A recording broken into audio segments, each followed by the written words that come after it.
கர்த்தராகிய இயேசு கிறிஸ்துவின் பரிசுத்த நாமத்துக்கு மகிமை உண்டாவதாக. நமது அருமை சகோதரனும் 20ஆம் நூற்றாண்டின் தீர்க்கதரிசியுமான வில்லியம் மரியம் பிரென்னம் அவர்களால் 1958 வருஷம் செப்டம்பர் மாதம் 28ஆம் தேதி மாலையன்று அமெரிக்கா ஜெஃபர்சன்வில் இந்தியானாவில் உள்ள பிரென்னம் ஜெப கூடாரத்தில் தி சர்பன்ட் சீட், சர்ப்பத்தின் வித்து என்ற தலைப்பின் கீழ் கொடுக்கப்பட்ட செய்தியை இப்போது நீங்கள் தமிழாக்கத்துடன் கேட்க போகிறீர்கள்.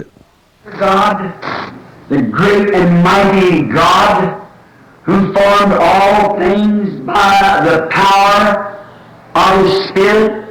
மகத்தான தேவனே, வல்லமையுள்ள தேவனே, உம்முடைய ஆவியின் வல்லமையினாலே எல்லா காரியங்களையும் உண்டாக்கினீர். And has brought Jesus Christ, His only begotten Son, who freely died for we sinners. பாவிகளாகிய எங்களுக்காக இலவசமாய் மரித்த அவருடைய ஒரே பேரான குமாரனாகிய இயேசு கிறிஸ்துவை கொண்டு வந்தீர். The just for the unjust, to reconcile us back into this marvelous fellowship that we have again with God. உலக தோற்றத்துக்கு முன்னே எங்களுக்கு தேவனோடு இருந்த அந்த அதிசயமான ஐக்கியத்தை ஒப்புரவாக்குதலினாலே நாங்கள் மீண்டுமாய் பெற்றுக்கொள்ள நீதி உள்ளவரை அநீதி உள்ளவர்களுக்காக மரிக்கும்படி செய்தீர். As we are taught in the blessed word that we had fellowship with Him before the foundation of the world. உலக தோற்றத்துக்கு முன்பாகவே எங்களுக்கு அவரிடத்தில் ஐக்கியம் இருந்ததென்று ஆசீர்வதிக்கப்பட்ட வார்த்தையில் போதிக்கப்பட்டிருக்கிறது. When the morning stars sang together and the sons of God shouted for joy. Way back before the foundation of the world.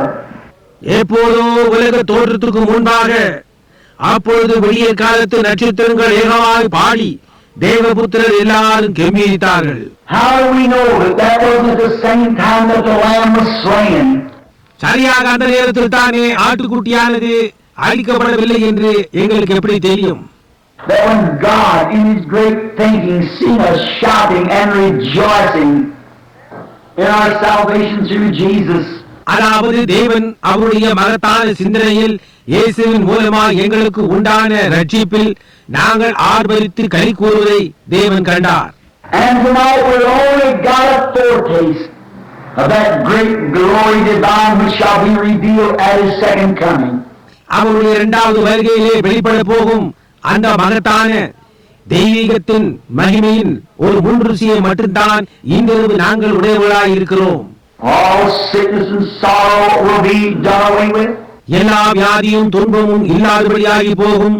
Then will everybody like his own glorious body, for we shall see Him as He is. அப்பொழுது அவருடைய சொந்த மகிமையின் சரீரத்தை போலத்த ஒரு சரீரம் உண்டாயிருக்கும். ஏனென்றால் அவர் இருக்கிற வண்ணமாகவே நாங்கள் அவரை காண்போம். Here as we look at our hands are withering, our hair is turning gray and shoulders stooping.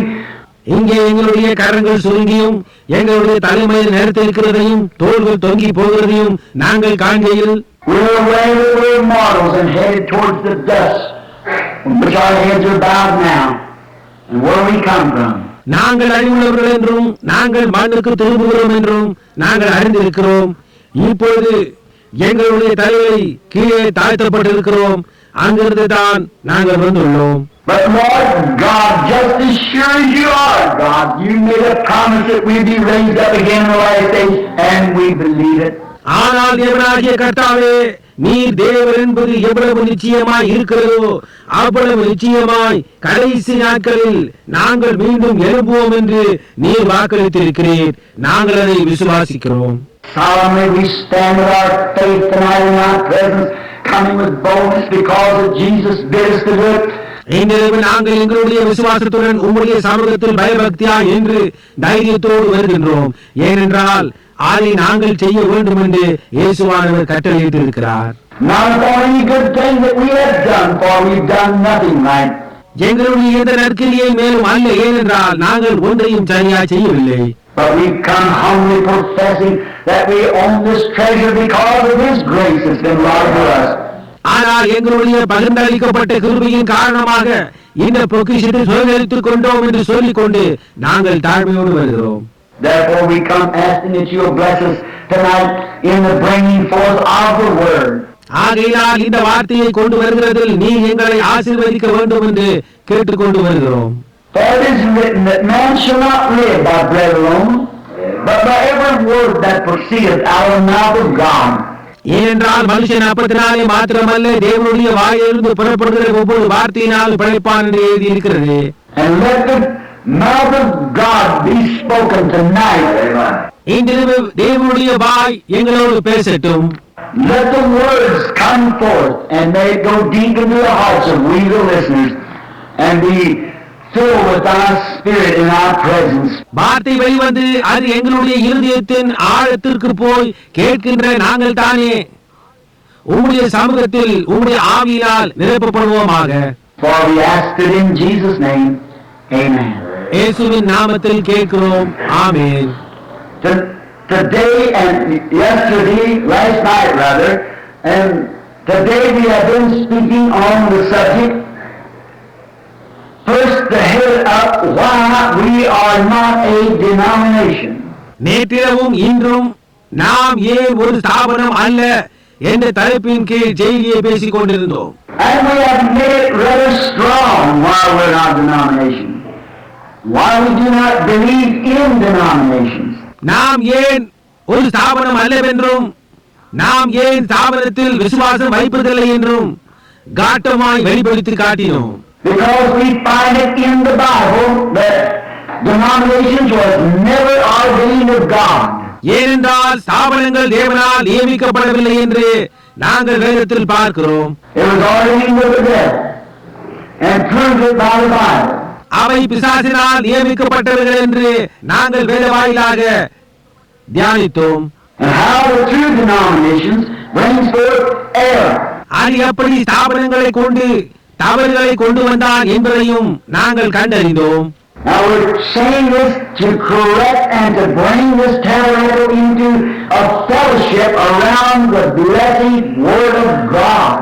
இந்த ஜெப கூடாரத்தை தூக்கி நிறுத்தவும் ஆசீர்வதிக்கப்பட்ட தேவனுடைய வார்த்தையை சுற்றிலும் ஐக்கியத்திற்கு கொண்டு வர வேண்டும் என்ற நோக்கத்துடன் இதை நாங்கள் எடுத்து சொல்கிறோம். But all this is not built on what the denomination says or what any man says. It's built upon what the Lord God has said. ஸ்தாபனங்கள் என்ன கூறுகிறதோ அல்லது எந்த மனிதன் என்ன கூறுகிறானோ அதன் மேல் எங்களுடைய நம்பிக்கை கட்டப்படாமல் தேவனாகிய கர்த்தர் என்ன கூறினாரோ அதன் மேல் கட்டப்பட்டு இருக்கும்படியாகவே இதை கூறுகிறேன். That's the only way we can ever be corrected right.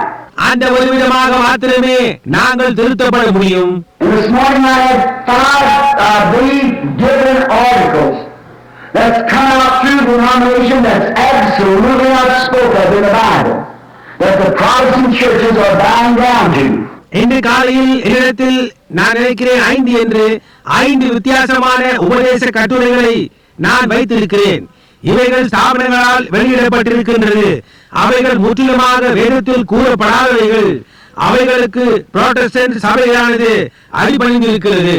And teaching for doctrine the same thing that the old mother prostitute Catholic Church preaches, and come out into the Protestant church. பழைய வேசி தாயாகிய கத்தோலிக்க சபை பிரசங்கிக்கும் காரியங்களை உபதேசங்களாக போதித்து இப்பொழுது அவைகள் Protestant சபைகளுக்குள் வந்துவிட்டது.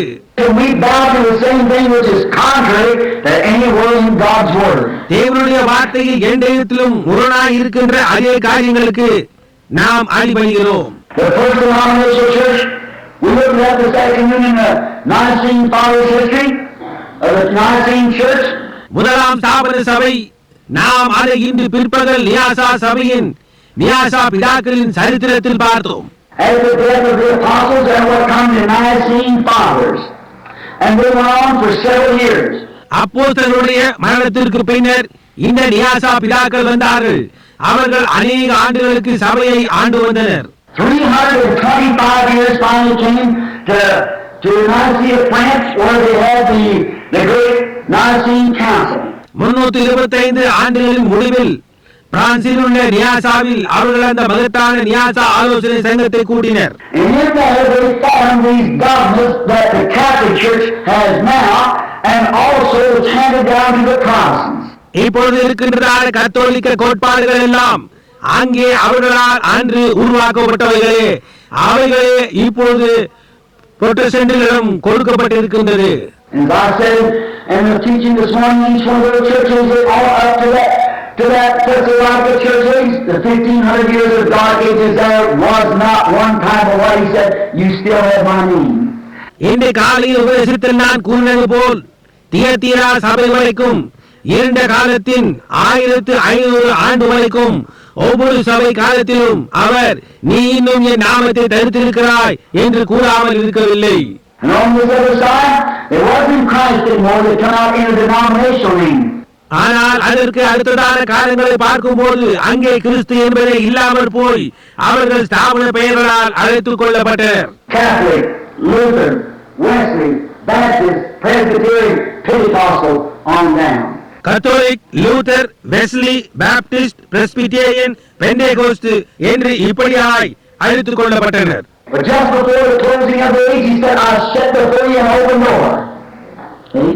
ஆனால் சபை காலங்களின் முடிவிற்கு சற்று முன்னர் அவர் நான் உனக்கு முன்பாக திறந்த வாசலை வைக்கிறேன் என்று கூறியுள்ளார். புரியுங்களா? And that's the age that we believe we're in right now.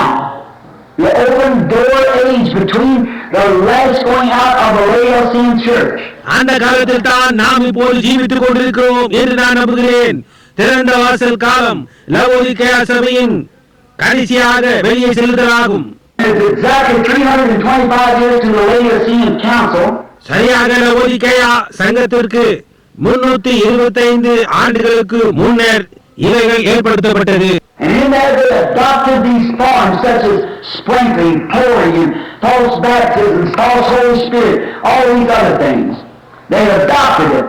அப்பொழுதுதான் அவர்கள் தெளிக்குதல், ஊற்றுதல், கள்ள ஞானஸ்நானங்கள், கள்ள பரிசுத்தாவி இன்னும் பலவித காரியங்கள் எல்லாம் நியமித்துக் கொண்டனர்.